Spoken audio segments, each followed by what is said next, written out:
Alors, petit disclaimer, le but ici n'est pas d'excuser ou encore moins de renier les actions que Jeffrey Dahmer a pu faire. Au contraire, je compatis totalement avec la douleur des familles parce que personne ne devrait avoir à subir cela. Il a détruit des vies, il a détruit des familles, il a détruit une communauté et il mérite d'être allé en prison. C'est un fait, c'est un criminel, qu'on le veuille ou non. Father, I need you right now. I need you, God.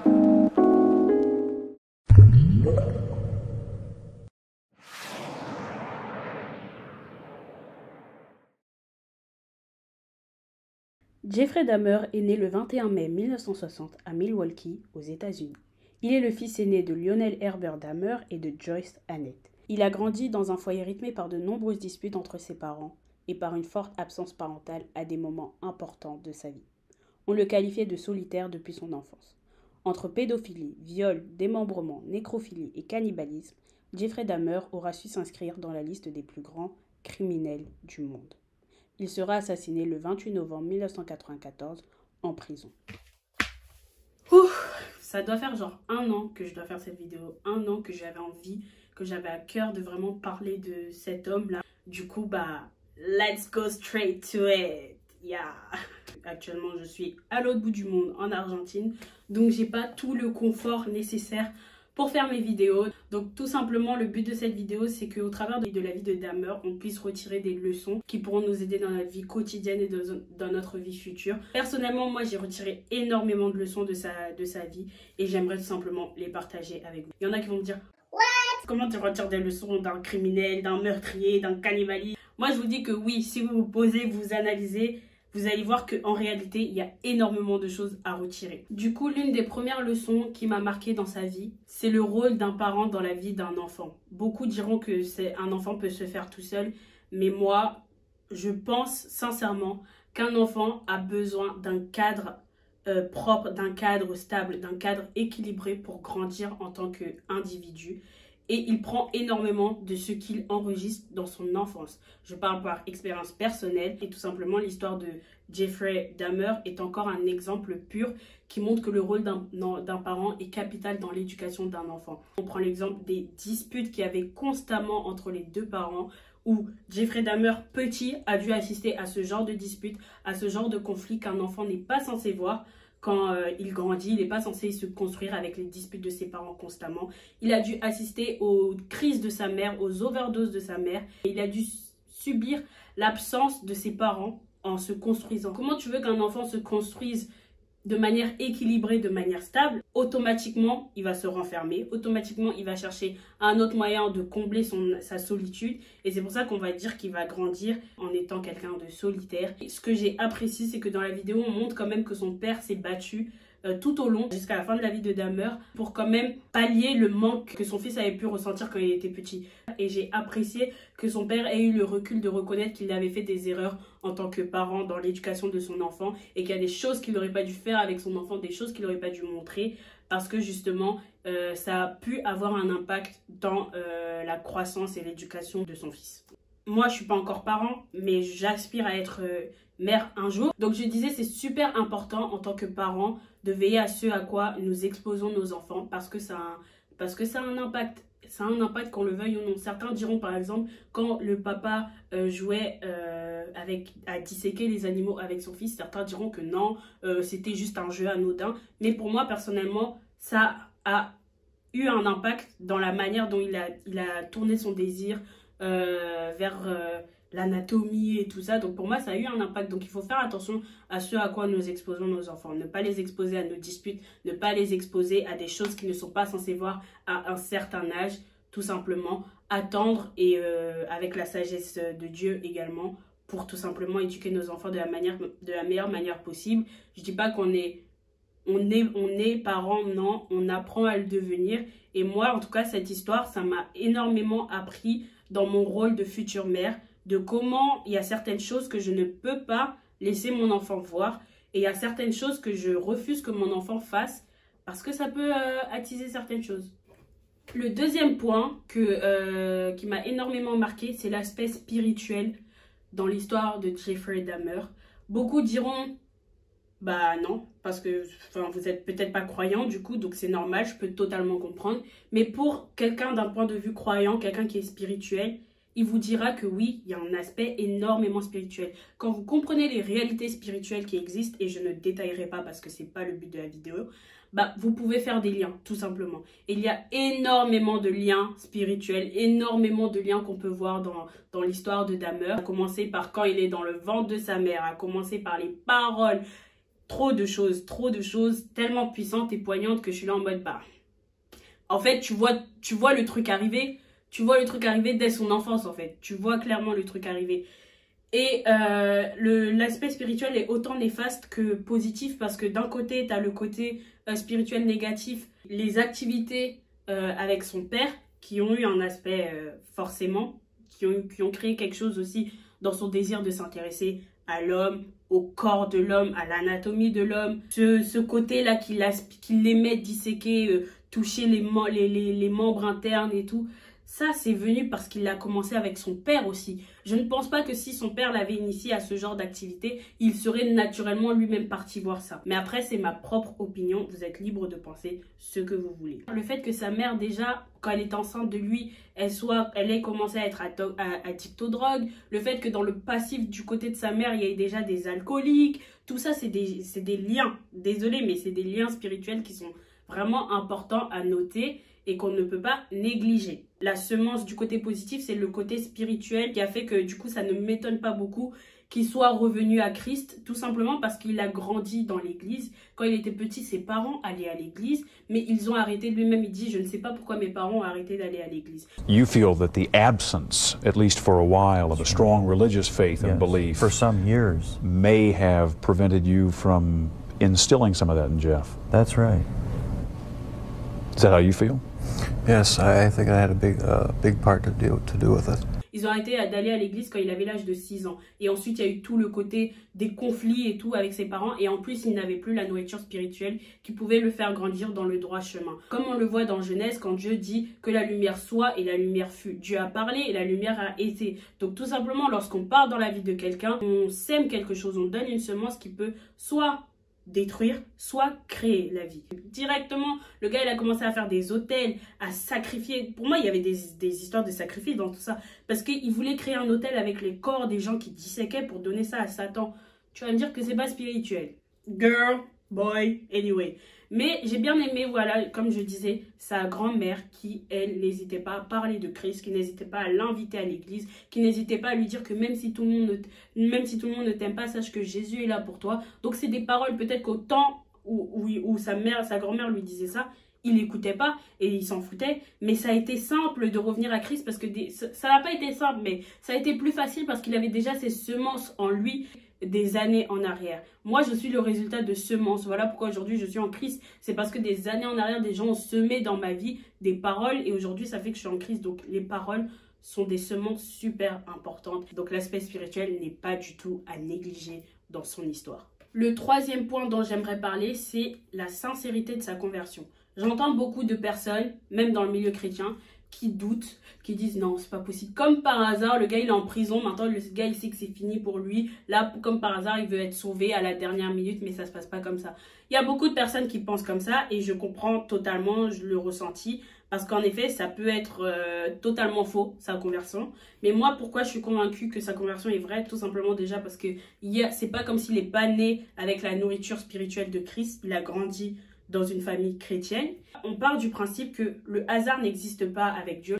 Moi, j'ai trouvé ça quand même très fort que l'état dans lequel il a été jugé, la peine de mort avait été supprimée. En gros, Dieu crée un chemin pour lui laisser le temps de revenir à lui, tout simplement.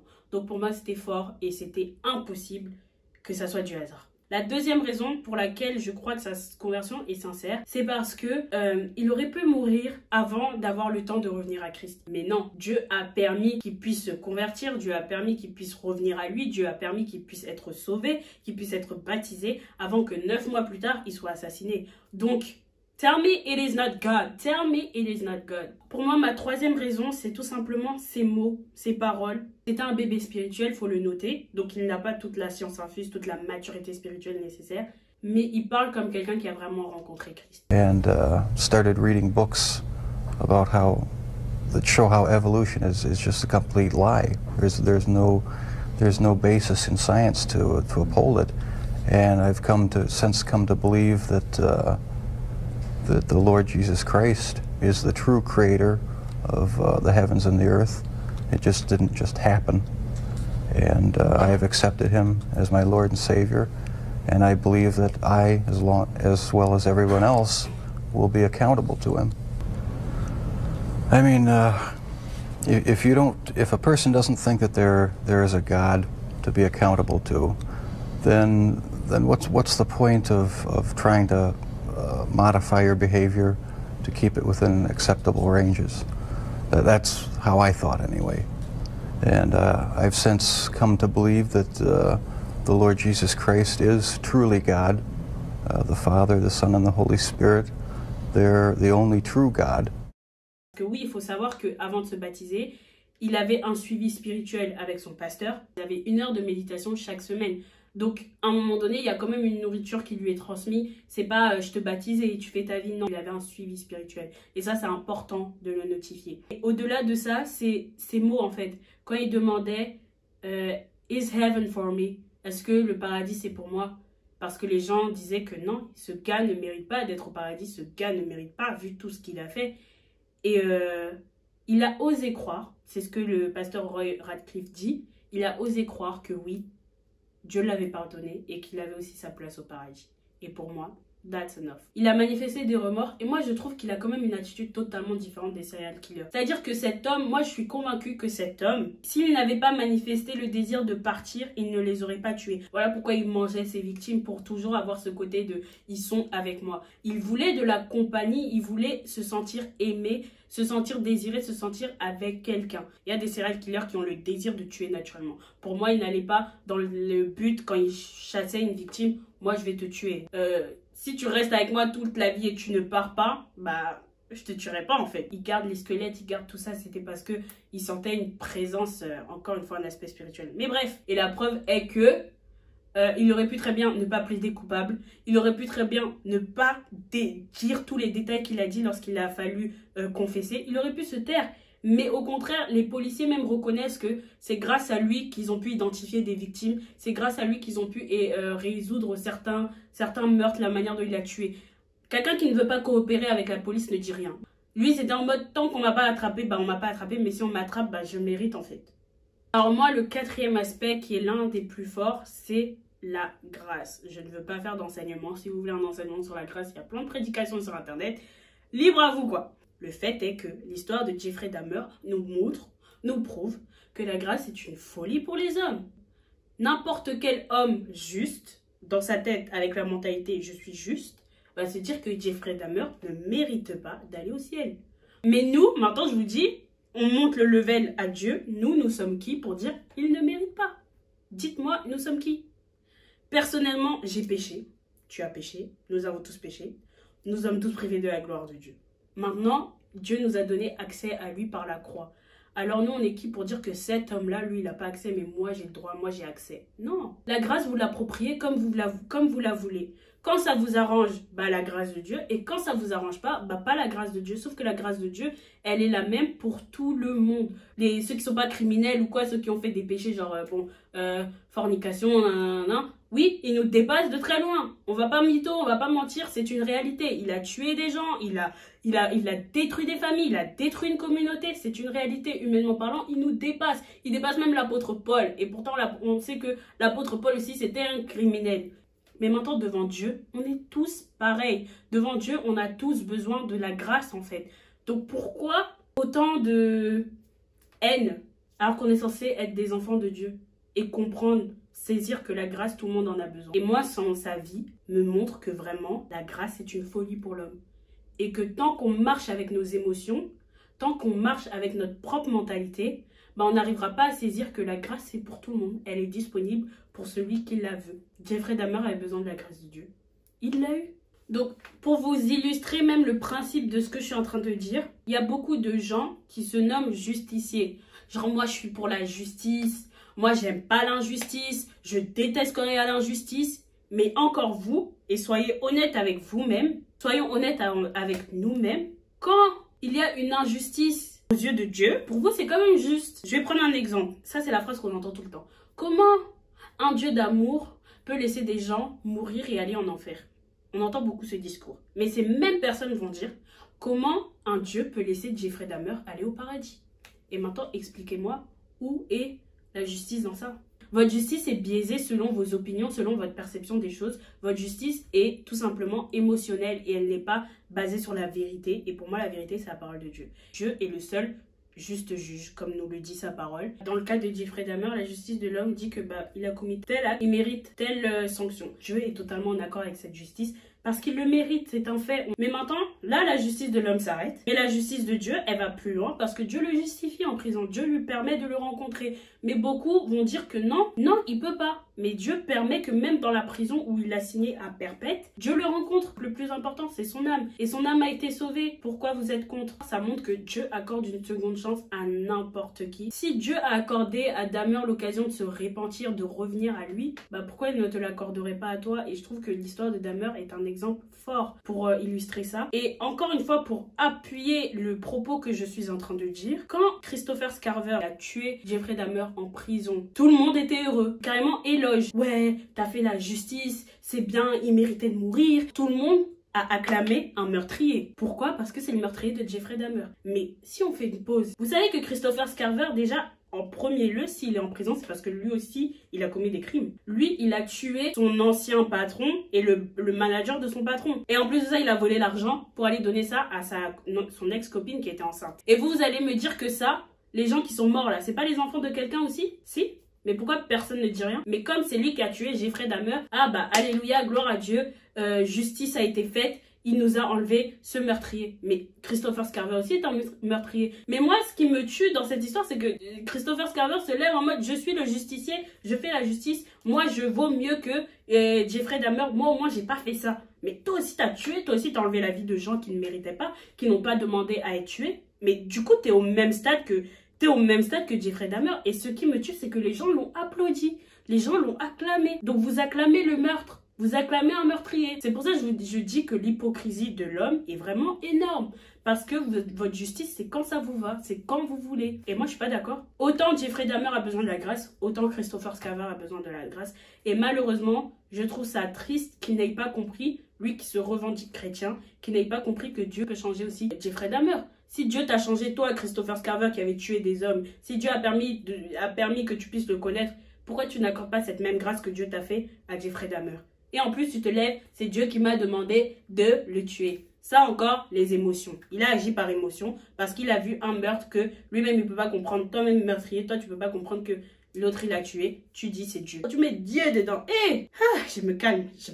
Ce que je cherche à montrer ici, c'est que vous avez acclamé un meurtrier pour avoir tué un autre meurtrier. Où est votre justice? Où est votre équilibre? Où est votre intégrité? Elle est où? Encore une fois, ça prouve que la justice de l'homme est biaisée. Parce que devant Dieu, ces deux hommes-là méritent autant la grâce. J'espère sincèrement de tout mon cœur qu'il a compris que ce qu'il avait fait, c'était une erreur et qu'il a demandé pardon à Dieu pour cet acte. Donc, au travers de cet enseignement, je voulais tout simplement dire, apprenons à être humbles. Parce que ce qui l'a poussé à faire ça, c'est de l'orgueil. C'est se croire mieux que Dahmer. C'est se croire justicier des familles en deuil. Non, pas du tout. Même si les familles en deuil certaines ont été contentes. Je comprends parce que humainement parlant, c'est le meurtrier de mon enfant. Mais lui aussi, il a été meurtrier pour des familles. En fait, lui aussi, il a détruit des familles. Cet homme qui a tué Jeffrey Dahmer. Nous avons tous accès à la grâce. Nous ne sommes pas mieux que quiconque. Et nous ne sommes personne pour dire à Dieu que cette personne-là ne mérite pas. Seul Dieu est juge. Seul Dieu décide qui a accès à sa grâce. Et gloire à Dieu, tout le monde. Cultivons l'humilité et cultivons la justice divine. La justice humaine est bien, mais elle est très, très, très limitée et aussi très dirigée par les émotions. Alors, le 4e ou 5e point, je ne sais plus trop, que je voulais aborder au travers de son histoire, c'est la puissance du témoignage. What a testimony, guys, please,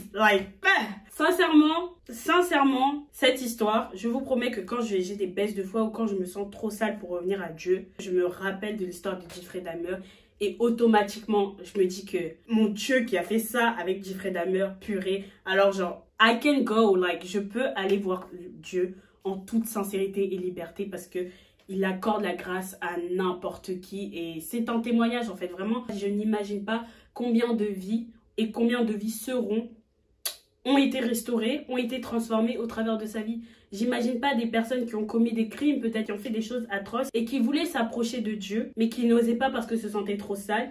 Et en entendant l'histoire de Jeffrey Dahmer, se disent waouh, s'il l'a fait pour lui, ça veut dire qu'il peut le faire pour moi. C'est tellement beau, c'est tellement magnifique. Je me dis, mais pour moi, c'est un témoignage. Et je me dis que aussi, voilà pourquoi Dieu permet des choses. Dieu a permis qu'il le rencontre en prison. Dieu a permis de toucher cet homme-là pour que demain, ça soit un témoignage puissant pour les générations qui viendront. Peu importe le péché que tu as commis.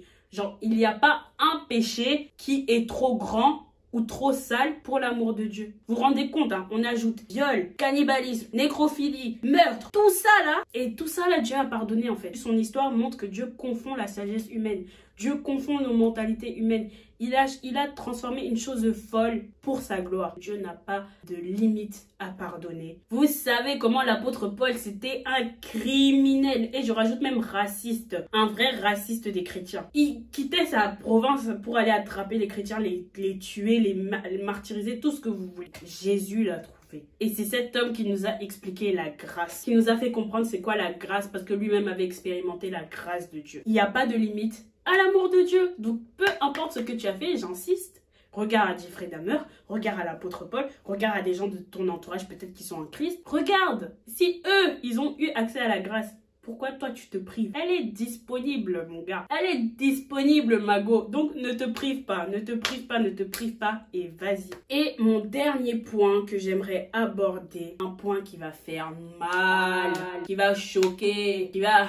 mais c'est important, le pardon. Déjà son père vraiment c'est un modèle pour moi. Donc humainement parlant, son père ça a été un boss. Moi je pensais que son père allait l'abandonner, je pensais que son père n'allait jamais venir le voir en prison. Même la belle-mère, genre regardez l'importance de se mettre avec des bonnes personnes. La belle-mère, elle l'a soutenu. La belle-mère, elle aurait pu fuir. Hein. Elle aurait pu dire, moi je suis pas dans ça. Mais le problème de son mari est devenu son problème. C'est même pas son fils. Mais elle l'a pris comme si c'était son fils. Lorsqu'il a été incriminé, tout, elle était là. Genre, en fait, ce couple, vraiment, ils l'ont soutenu même quand il était ado de tout le monde. Son père, il allait le voir en prison. Son père, il prenait de ses nouvelles. Et pourtant, son père, il en a bavé. Hein. Mais il était là pour son fils. Même s'il savait que c'était réel, il a soutenu son fils. Il a accompagné son fils jusqu'au dernier jour de sa vie. C'est pas facile, humainement parlant, en tant que parent, de te dire que ton enfant, il a fait ça. Il a détruit des vies, et toi, tu dois continuer à le soutenir. Beaucoup de parents, je pense, qu'auraient lâché, auraient abandonné leur enfant. Je pense que Dieu lui a donné cette force aussi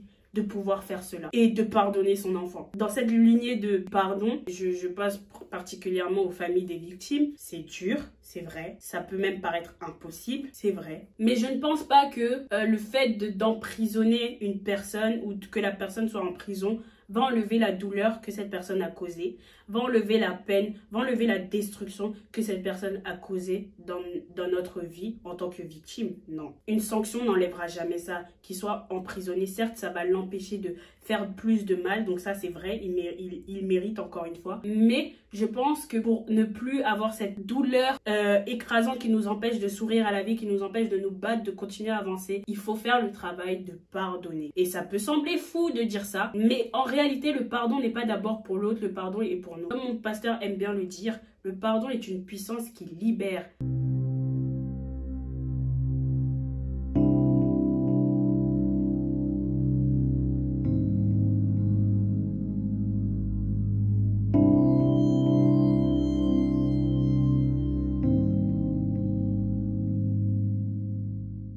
I don't want to say twice or for the 100th time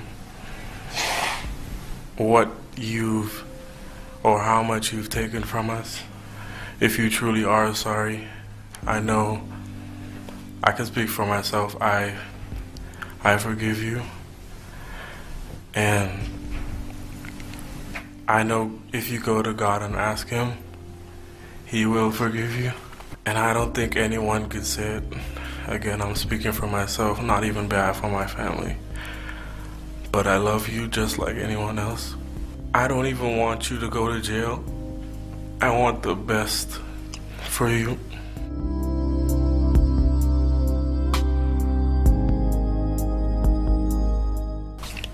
I don't know if this is possible, but can I give her a hug, please?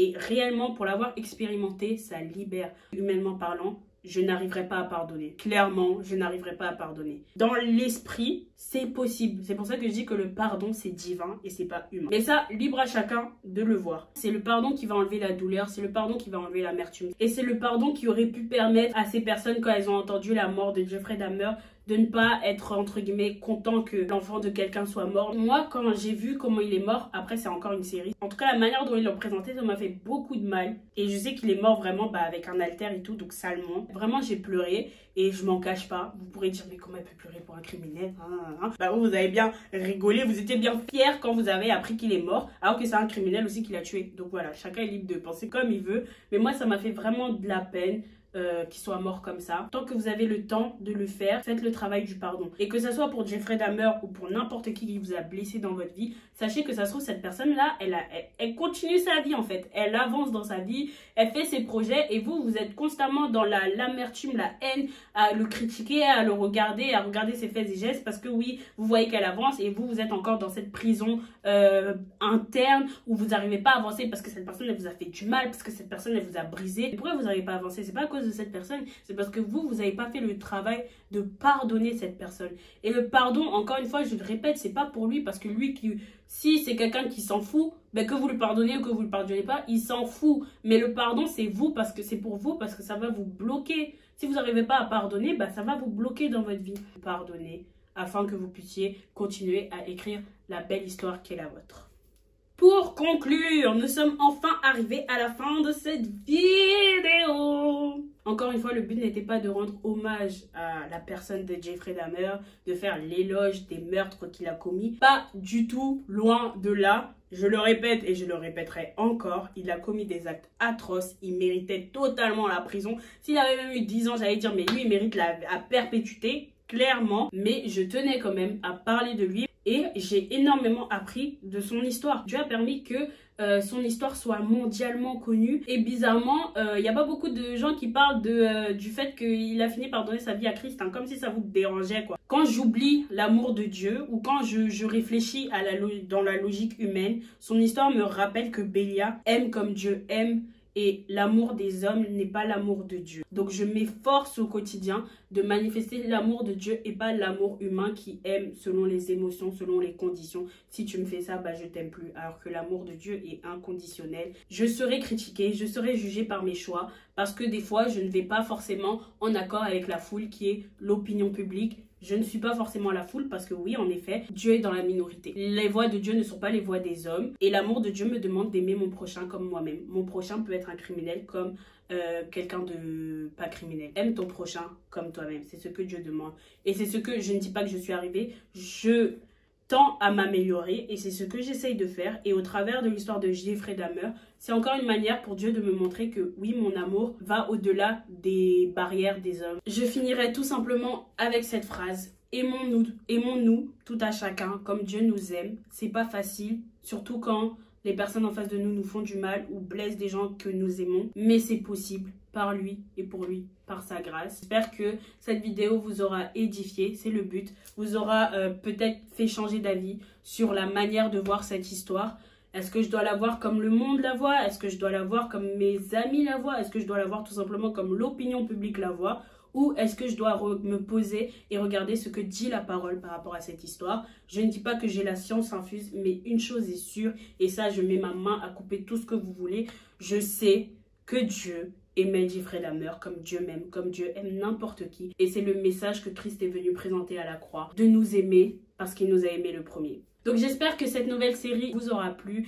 Il y a beaucoup d'autres vidéos qui arrivent sur d'autres personnalités publiques. J'ai hâte de les faire parce que vraiment je trouve que c'est beau les témoignages de voir les histoires de ce que Dieu a pu faire dans la vie de personnes qu'on ne soupçonnait peut-être pas, de personnes qu'on avait mis dans une case et finalement Dieu vient nous montrer, Dieu vient encore confondre notre mentalité et nous montrer que ce que toi tu as dit, mauvais, hein, moi je te montre que j'ai dit que c'était bon, je l'ai justifié. J'ai hâte de vous montrer le reste des vidéos que j'ai prévues, les personnalités que je vais étudier. Et on se retrouve bientôt pour une prochaine vidéo. Bisous, que Dieu vous bénisse.